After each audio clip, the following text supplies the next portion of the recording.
बाकी तेजस्वी जी के बारे में बता चुका, पीके के बारे में बता दिया मैंने, राहुल गांधी जी का समय मैं बोल चुका हूँ, रिपीट कर देता हूँ फिर जो अगर पहले हर बार कुछ नए लोग तो जुड़ते हैं उनके लिए कि 2027 तक राहुल गांधी जी का समय बहुत बेहतरीन समय है और मैं फिर इस बात को दोहरा रहा हूँ, पहले भी बोल चुका हूँ, फिर दोहरा रहा हूँ कि बिहार में राष्ट्रीय जनता दल और कांग्रेस के जीतने के आसार ज्यादा है, लेकिन देश काल पात्र की स्थिति को ध्यान में रखते हुए मैं इस फलादेश को कर नहीं रहा ठीक से।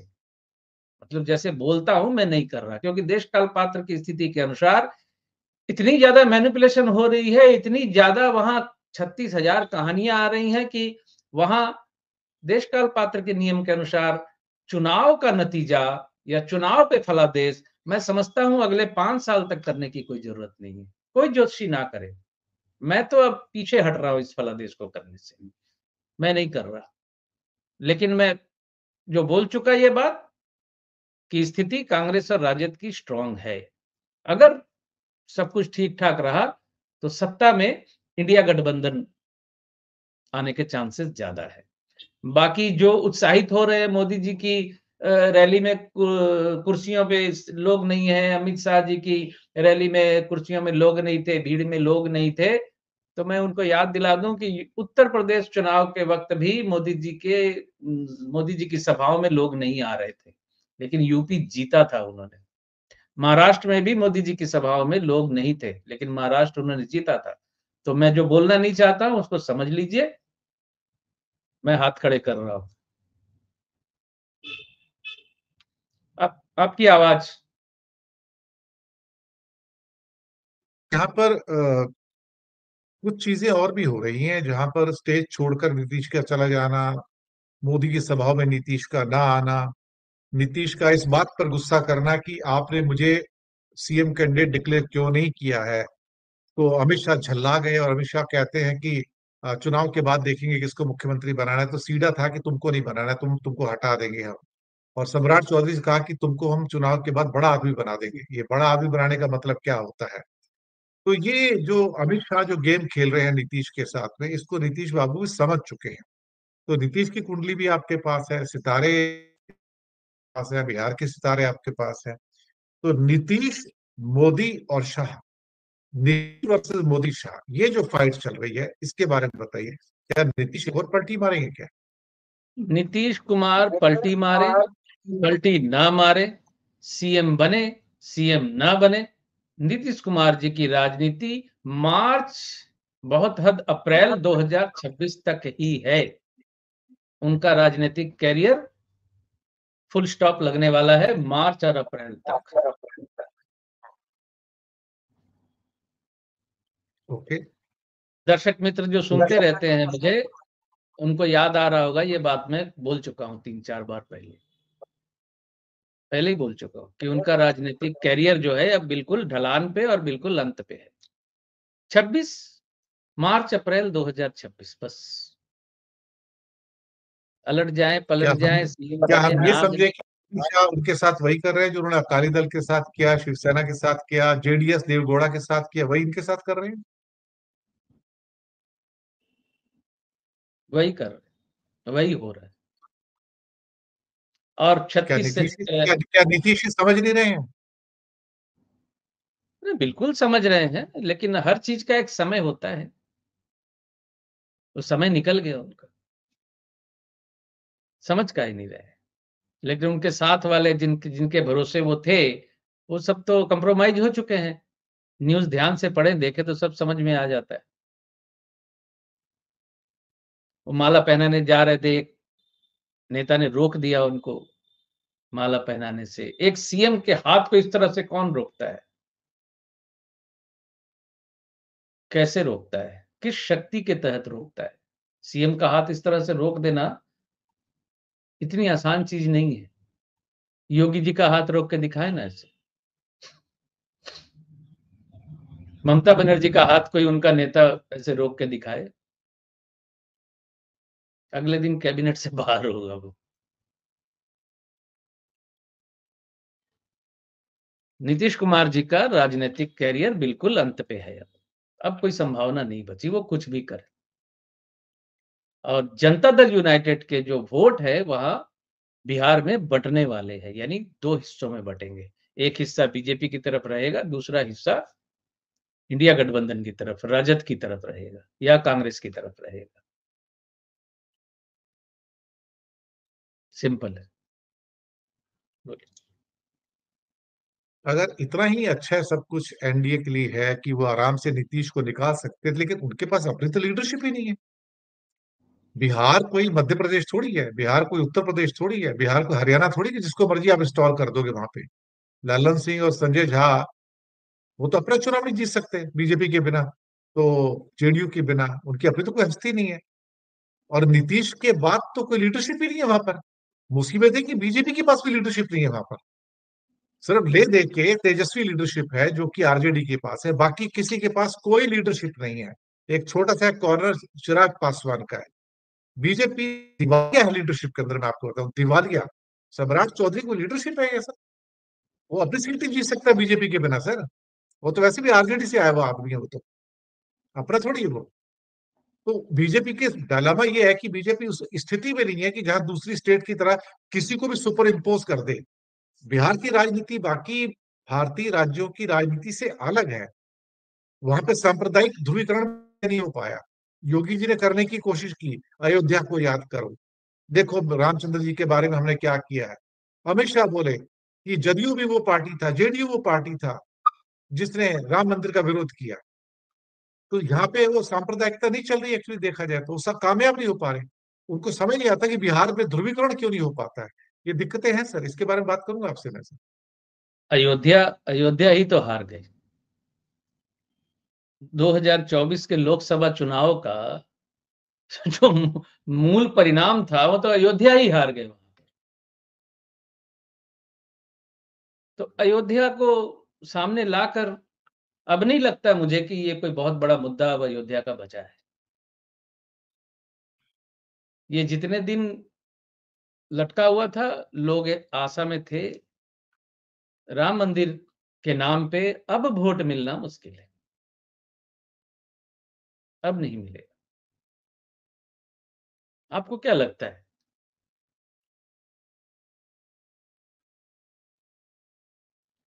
आपको क्या लगता है इस पे कि अयोध्या पे राम मंदिर के नाम पे अभी भी वोट मिलने की संभावनाएँ हैं?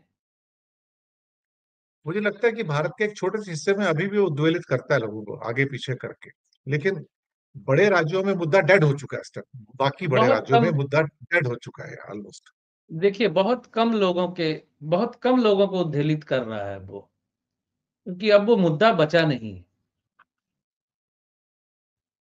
ओके, चलिए ये बिहार से निकलते हैं थोड़ा, निकल कर आधे भारत में एसआईआर होने जा रहा है। बंगाल का चुनाव भी अगले महीने है, अगले साल है। और असम का चुनाव भी अगले साल है, साथ में केरल भी है, तमिलनाडु का भी है। लेकिन ऐसा क्या हुआ कि चुनाव आयोग बंगाल में तो एसआईआर करवा रहा है लेकिन असम में नहीं करवा रहा है। उससे पूछा गया कि असम में भी चुनाव है तो वहां एसआईआर क्यों नहीं है। नहीं, वहां पे सिटीजनशिप के लफड़े हैं, कुछ और प्रॉब्लम है, वहां पे हम नहीं कर सकते क्योंकि ऊपर से ऑर्डर नहीं है ना, वो दिक्कत है सारी की सारी। तो बंगाल बिहार के पीछे पीछे है बिल्कुल, मुझे लगता है। और बिहार की राजनीति में कैसा भी परिवर्तन जो होगा वो बंगाल की राजनीति को भी प्रभावित करेगा। आप बंगाल से ही हैं, और ममता मुझे लगता है कि इस इलेक्शन को, बिहार के इलेक्शन को बड़े गौर से देख रही है, ऑब्जर्व कर रही है, ऐसी बात नहीं है। और हो सकता है कि ये चुनाव भारतीय जनता पार्टी के लिए एक वाटरलू बन के साबित हो, कि जहां पर सब कुछ करने के बाद भी भारतीय जनता पार्टी इसलिए वहां पे सत्ता गवा देगी क्योंकि जनता के अंदर एक मैसेज चला गया कि बीजेपी नीतीश कुमार को बाहर निकाल रही है। नीतीश अभी मुद्दा है, ऐसी बात नहीं है। नीतीश के अभी भी वोट बैंक है, ऐसा मर नहीं गया वो एकदम से। तो मुझे लगता है ममता इस चीज को देख रही है कि इसको बाहर निकाला तो उसका एक असर वोटर्स पे पड़ेगा, और बंगाल की राजनीति पर भी पड़ेगा। सीमांचल एरियाज है वहां भी, ऐसी बात नहीं है। और बिहार से जुड़ते हुए काफी डिस्ट्रिक्ट्स हैं बंगाल के, तो वहां भी उसका भी इन्फ्लुएंस होता है। तो she must be watching very great carefulness sir, सिद्धांत जी। बिल्कुल असर तो पड़ेगा, असर तो पड़ेगा। लेकिन चुनाव की दृष्टि से देखें तो पश्चिम बंगाल बूथ लेवल तक टीएमसी बहुत मजबूत है। लेकिन आज का समाचार है कि चुनाव आयोग ने शायद कुछ लोगों के नाम 700-800 लोगों के नाम किसी एक आध बूथ से अभी पहले ही निकाल दिए। एसआईआर वगैरह का पता नहीं अभी कब शुरू होगी, अभी हुआ नहीं है शुरू। लेकिन ऐसे कुछ अभियोग वहाँ उठने लगे हैं। और अभिषेक बनर्जी, ममता बनर्जी का जो भतीजा है, वो बहुत एग्रेसिव है इस मामले में। यानी वो मैदान नहीं छोड़ रहे हैं। वो बूथ भित्तिक कैंपेनिंग करेंगे इस मामले में और हर मोहल्ले में वहाँ सक्रिय रहेंगे। उनकी यूनिट सक्रिय रहेंगी। क्लब कल्चर तो पूरा कंट्रोल में है ममता बनर्जी। तो हर गली में, हर मोहल्ले में इनका संगठन वहाँ खड़ा है। उसकी टक्कर में बीजेपी का संगठन यहाँ लगभग ना के बराबर है। उत्तर बंगाल में कुछ संगठन है उनका। बाकी सबसे बड़ा अकाल जो है लीडरशिप का है भारतीय जनता पार्टी में, बंगाल बीजेपी में। और वो बहुत बड़ा गैप है। कोई लीडरशिप एक्चुअली है नहीं। समीक भट्टाचार्य जी सर्वजन ग्राह्य नेता नहीं है। शुभेंदु अधिकारी आयातित नेता है, टीएमसी से बीजेपी में गए हुए। और सब सब हंसते हैं ये बोलकर कि वो सीएम बनना चाहते हैं। एक तो सिंपल तरीके से मैं यही समझ रहा हूँ कि भारतीय जनता पार्टी का जो रिकॉर्ड है, वो काम निकल जाएगा तो शुभेंदु अधिकारी को सीएम भारतीय जनता पार्टी बनाएगी। ये सोच भी शुभेंदु अधिकारी की गलत सोच है। उसको सीएम नहीं बनाएगी फिर, और वो कुछ नहीं कर पाएगा। तो बंगाल में लीडरशिप का अकाल है। अब एसआईआर के माध्यम से या और किस-किस तरीके से क्या-क्या हो, इस पे मैं क्या बोलूँ? इन मुद्दों पे तो मैं बोलता नहीं हूँ। बाकी बंगाल बीजेपी नहीं जीत पाएगी, बिहार में कोई भी नतीजा आ जाए।